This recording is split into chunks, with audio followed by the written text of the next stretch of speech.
Unfortunately, on the first song, while she was doing Friend of God, I was trying to fix we were having some technical difficulties there. But then she started going to the second song, and I realized there was a thought that was ringing through my head. So I wrote it down. It is about the benefits of trusting in God and drawing close to Him, right? You begin to become a friend of God. You begin to become one that He trusts, one that He comes to, one that He knows that, He can share His heart, His secrets, and the mysteries, and He can begin sharing things with you. And, it's not, there's a progression in our relationship with God. We go from slave, to, steward to serve, or slave to servant to steward to son. And each of those different, positions, or those different roles in someone's life is completely different.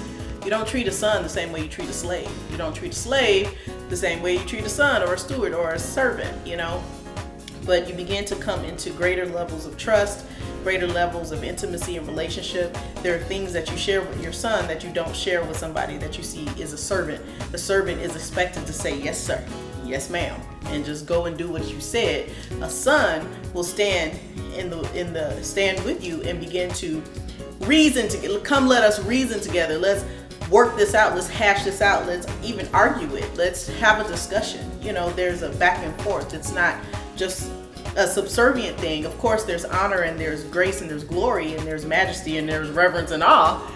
But then also there is all of these things where He can trust you to handle a conversation. He can trust you to handle a discussion. That's what He did with Moses. That's what He did with David and all the other ones who went up on the mountains to, to partake in the glory of God, right?